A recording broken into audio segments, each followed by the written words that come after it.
Nadine Lustre slams netizens for accusing her boyfriend Christoph Barrio of cheating.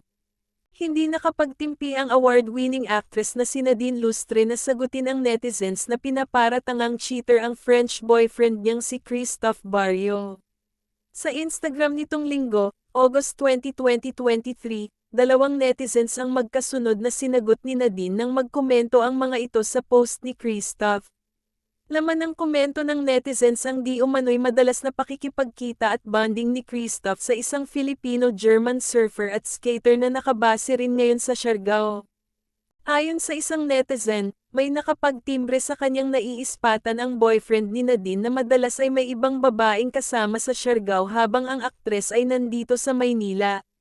Buong komento ng netizen, published as is, "Hi sir at Siberio, someone told us from Siargao that you've been hanging with at Marilubavker for this past few days using Nadine's jeep. You've been always with her surfing, eating and skating. We just wondering why you always spend time with her while Nadine is in Manila. We just hope di mo niloloko si Nadine, mataas pa naman respeto namin sa ito, sad face emoji." Agad naman itong nireplyan ni Nadine. Buwelta ng aktres sa netizen, "Stop acting like you're concerned. You're just another hater trying to create drama. 2023 na, gawa na lang tayong vegan cheese."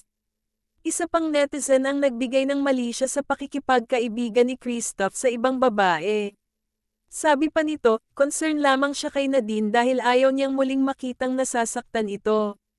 Na hindi naman nagustuhan ng famous 2023 Best Actress. Mababas ang komento ng netizen, published as is, "Sana Nads di siya kagaya kay James na manloloko, ayaw naming makitang niloloko ka at sinasaktan. Same before, lagi mong pinagtanggol pero niloloko ka pa rin. We just hope yung concern ng siya o ganho na nakakita kay at Siberio at Merilo ang mali. Malayo ka Nads, yung taga Siargao ang laging nakakakita kung sino palagi kinakasamang babae ni Chris sa show. So sana wag masyadong magtiwala kay at Siberio, pinagdaanan mo na yan. We hope you learn the lesson, sad face emoji. Concern kami sa iyo." Buwelta naman ni Nadine, bakit kailangang lagyan ng mali siya ang pakikipagkaibigan ng kanyang nobyo sa ibang babae, gayong siya rin naman daw ay may mga kaibigang lalaki. Aniya, "How rude and offensive. Lagi ko ding kasama yung mga guy friends ko recently, but that doesn't mean I'm cheating.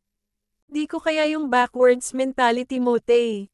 It's giving pre-pandemic." Sa pamamagitan ng X, dating Twitter, ibinahagi ni Nadine ang kanyang saloobin tungkol sa pakikipagkaibigan sa opposite sex.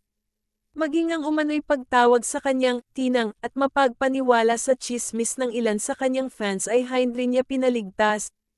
Aniya, "Incomplete o that some of my fans actually called me tanga in their GC just cause they think they can live my life better than I can. Also the same people that send chismis to others. Grateful the real ones never engage with their BSTBH." Dagdag pa niya, "Also PLs, don't come at me with your self-righteous condescending lecture if you believe in chismis. It's toxic af.